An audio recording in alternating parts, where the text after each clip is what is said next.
আসার তো আহ্বান জানানো হয়েছে, এবার তারা আসবে কি আসবে না সেটা তাদের সিদ্ধান্ত। আসা উচিত, গণতন্ত্রে এই স্পেসটা রাখা উচিত, সরকার সকলে এটা সব মাথায় রাখা উচিত আমাদের সবার। কিন্তু মমতা বন্দ্যোপাধ্যায়কে আপনি বিশ্বাসও করেন না তিনি হয়েছে, বা তার জন্য ডাক্তার দেখানো উচিত, তার জন্য ডাক্তার দেখানো উচিত। এই ধরনের বয়সে এই ধরনের সমস্যা হয় অনেকের, এটা বয়সের সমস্যা, এটা বয়সের সমস্যা।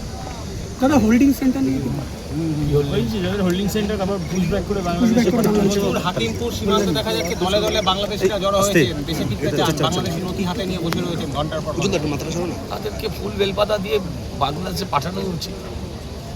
তাদের হাতে ফুল বেলপাতা, ফেয়ার অয়েল, মিষ্টি, ছাতা এগুলো সব দিয়ে পাঠিয়ে দিলে ভালো।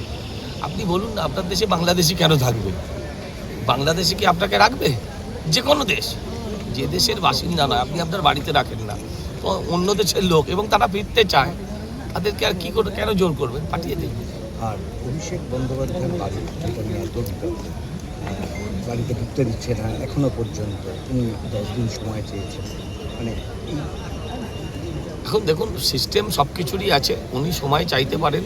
এখন তাকে সময় দেবে কি দেবে না সেটা প্রশাসনিক সিদ্ধান্ত, সেটা পুরসভার যিনি কমিশনার আছেন তিনি সিদ্ধান্ত নেবেন, সরকার সিদ্ধান্ত নেবে। সেখানে আমার কি বলার আছে? আমরা চাই সাধারণ মানুষ, আমরা চাই যার বেআইনি আছে সেটা ভাঙা হোক, সেটা সে অভিষেক বন্দ্যোপাধ্যায় হোক, অভিষেক চট্টোপাধ্যায় হোক, সে যেই হোক না কেন। তিনি পিসির ভাইপো বলে তার বাড়িটা ভাঙা হবে না, এটা তো হতে পারে না।